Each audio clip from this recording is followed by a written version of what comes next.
Ask Reddit. What seems harmless but is incredibly dangerous? Walking along the train tracks. It's crazy how fast millions of pounds of freight can sneak up on you. Yes. You would think, how can you not hear that thing coming? But I run on a trail next to some train tracks, and they can literally be right behind me before I hear them. I recently took a trip down to Savannah, stayed in this crappy little motel that had train tracks running out back that were active. Trains woke me from a dead sleep every night, and we were a good 2 football fields away from the tracks themselves, and on the other side of a thin tree line. How does anyone not hear that coming? I live about 30 feet from the tracks. You kind of become desensitized to it. Not all of the conductors lay on the horn prior to coming into town, and not all of them observe the slower speeds they're supposed to adhere to when operating in heavier populated areas. A fast train really doesn't make that much noise on its own, or the sound all drones together. It's the slow ones, where you can hear each individual clank and clatter. I lost my dog to a train a year ago. She didn't hear it, neither did I. The only thing that saved my life was seeing her get hit out of the corner of my eye. Traumatic as hell. It wakes you up because the train stays the same distance from you for several minutes, versus coming up behind you at speed. Taking your 200 yards as accurate, a train moving at 45 miles per hour would cover that distance in 9 seconds. Sounds like a long time, but you've probably spent at least that long reading this comment. If you're walking along lost in your thoughts or listening to music or whatever, that's gonna lower your available reaction time too. With all the things that can happen to a person if you are so oblivious to your surroundings that a train can get within 200 yards of you without you noticing, then you are in trouble. Trains aren't the only danger. Turn down your music, pay attention. I used to go to high school in a place where you could see drug dealers from the windows of the science building. Walking through that neighborhood, particularly as someone who didn't belong there, was not an easy thing. There were several times when my life was literally in danger, and the only reason I'm not dead is cause I was listening, watching, and generally paying attention to my surroundings. Being oblivious to what's going on around you is dangerous no matter where you are or what you're doing. It's made even more dangerous when something around you has great propensity to not even notice smiting you. I would have said the same thing if I hadn't experienced it for myself. I've seen in movies of people on train track bridges running for their lives and thought, yeah right, how did they not hear that thing coming? I was very aware of my surroundings and not listening to music or had headphones or anything. I'm not sure if it's the wind blowing away from me or the trees insulating the sound or what, but it has happened to me a few times. I didn't believe it until I saw it myself. Nurse. I had a teenage girl come from home economics class. She was sewing and had a pin between her lips. I mean, who hasn't done that? She sucked it in, and it got lodged in her throat. While waiting for a scope, she felt it dislodge, and went deep into her main bronchial. She required major surgery. Had a young boy running with a toothbrush in his mouth. Got jammed way deep, almost hit a major artery. The pin thing is one of my major fears. I'm in costume design, and so a lot intend to hold pins in my mouth for just a minute. Trying to unlearn that habit because of the horror stories. I read this as nurses seem harmless, but are incredibly dangerous.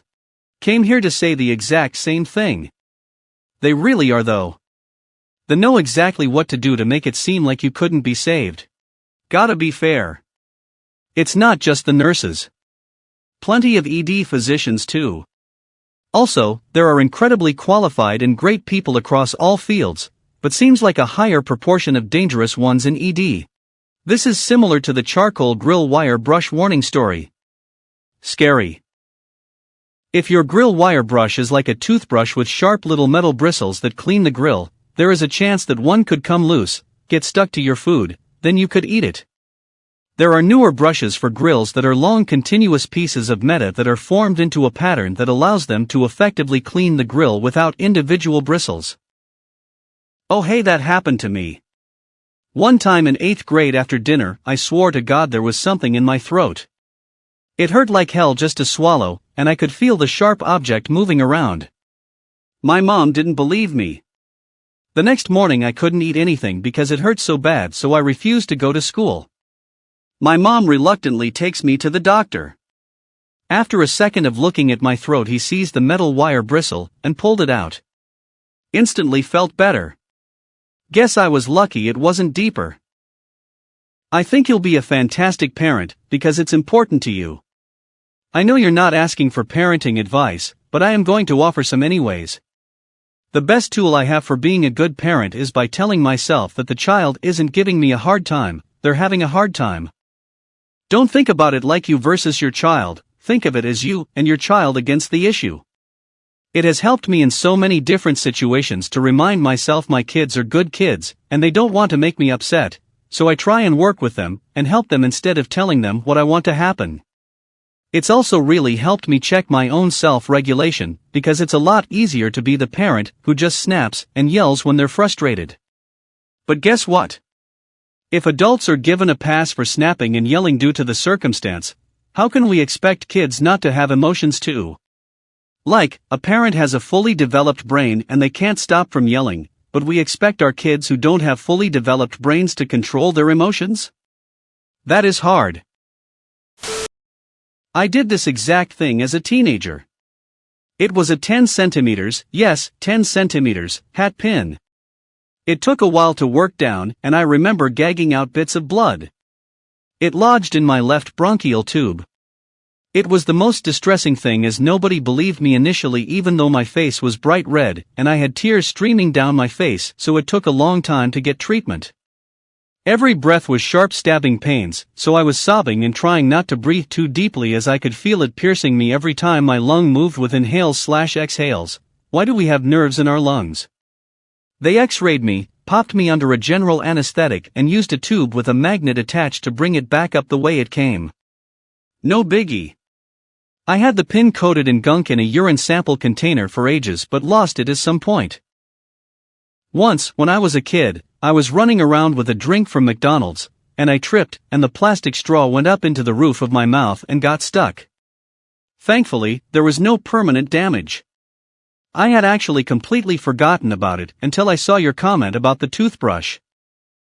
This was more of a freak accident, however. I always use metal straws, and I left my cup on the ground with my metal straw in it, and for some reason, I'm not sure why, I was standing on my bed, and I jumped down and landed on the cup. The straw went into my foot. Thank God I was wearing socks, otherwise it would have been worse, but it did hurt, ha ha ha. A human bite. I worked at a kindergarten and one kid was sometimes super sweet, but sometimes really mean. He could switch in a second. While I was naming the coloring pages they were about to get, he walked up to me and bit me in the arm. Didn't think it was through, 'cause no blood. But it started swelling and getting red and the marks were clearly there. Went to the doc right after my shift. He explained a human bite is the second most dangerous bite there is. Got antibiotics, but they didn't work. Arm just kept swelling and getting completely dark purple over 2 days. Doctor sent me to the hospital where I got strong antibiotics. Basically everything in me was cleaned with that, felt weak for months. If it didn't start working by that night, is have to come back and be hospitalized to get my underarm removed.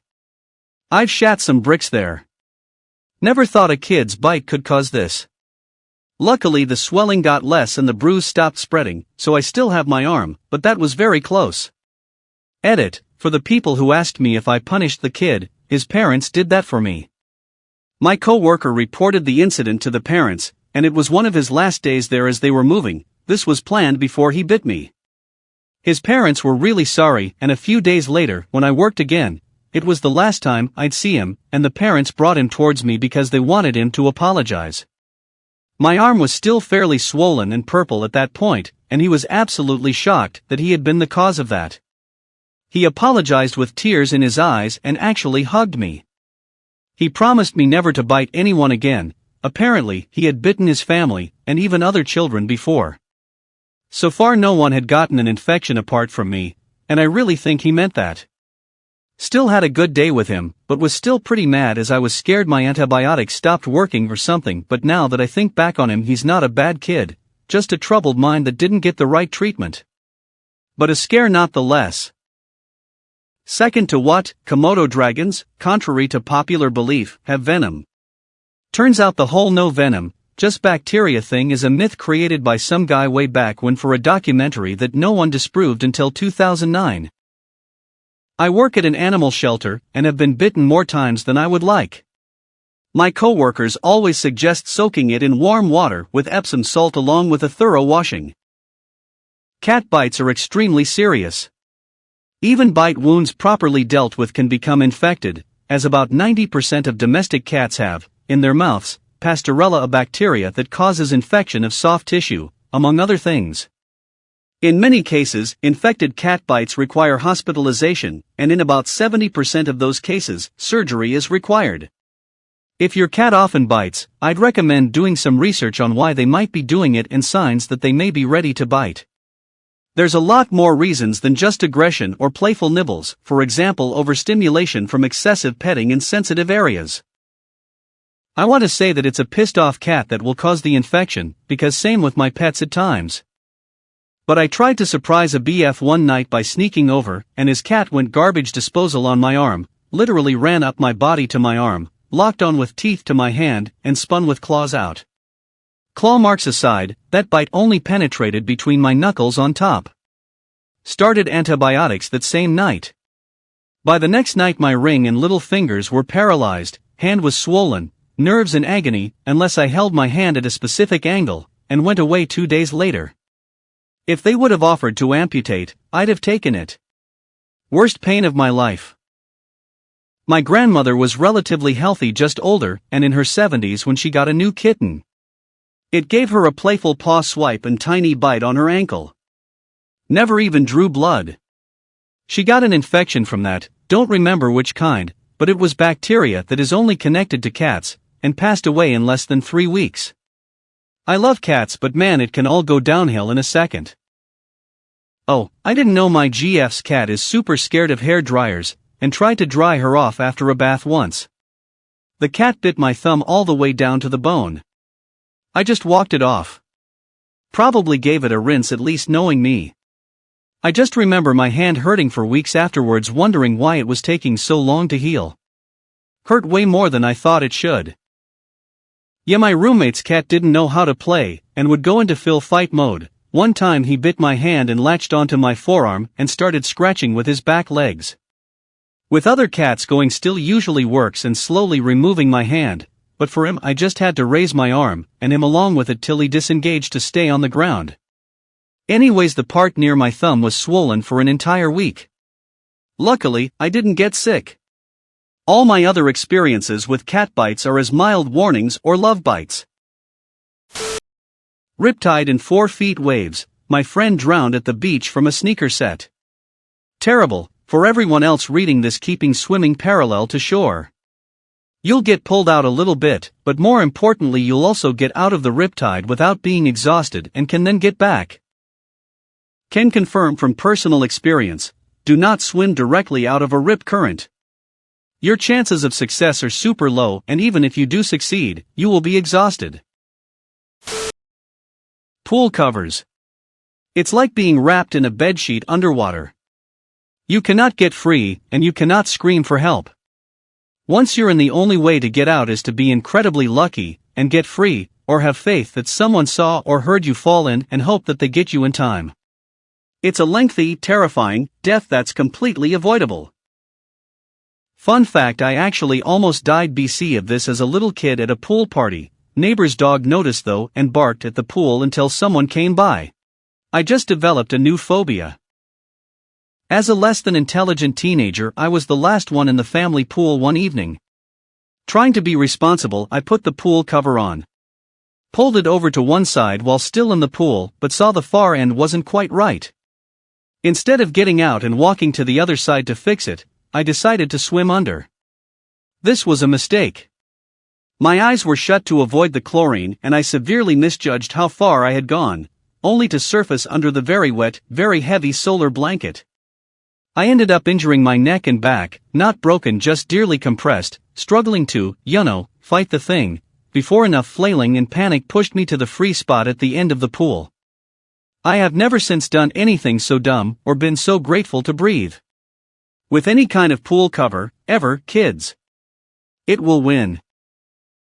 I am a lifeguard/pool manager, and my biggest fear is a kid jumping onto one of the covers, because it would be pretty much impossible for me to save them. It completely crumples and swallows you. No one can get inside to get you out. Sad face. Also, people swimming underneath covers, equally as dangerous and scary.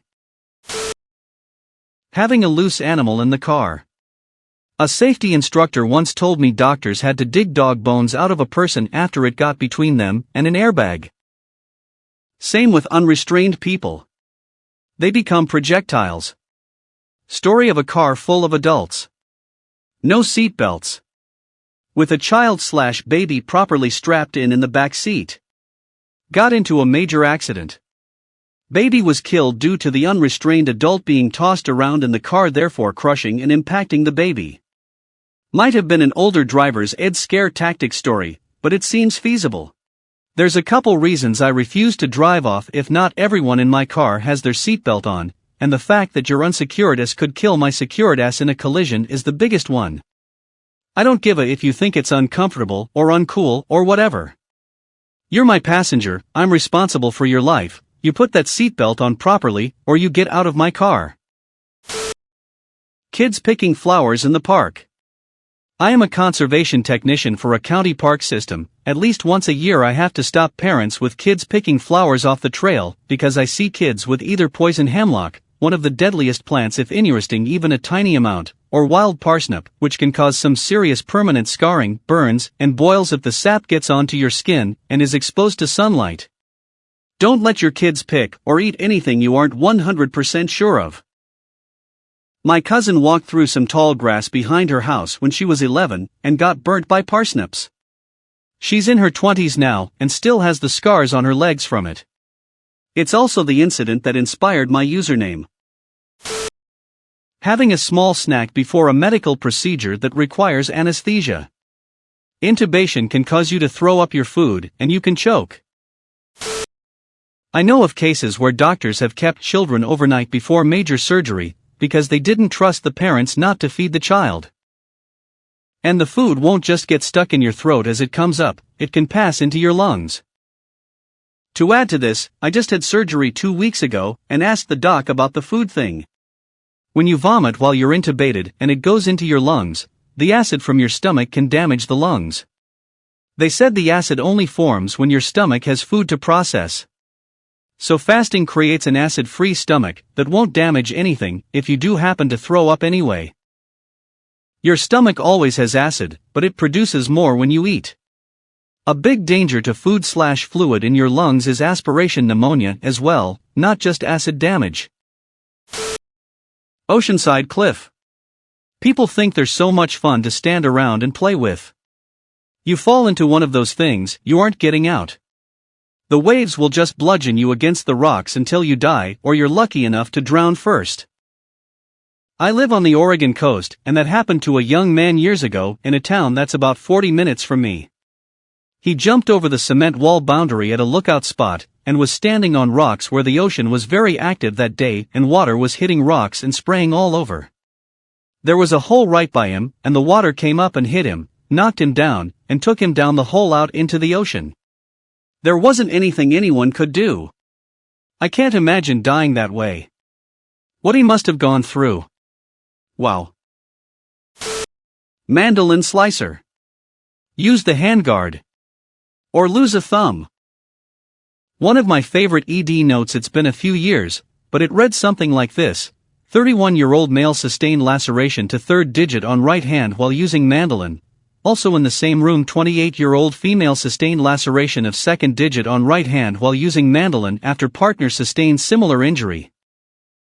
There's that Peppa Pig episode about spiders, teaching UK kids that they are nice and friendly, and that episode is banned in Australia.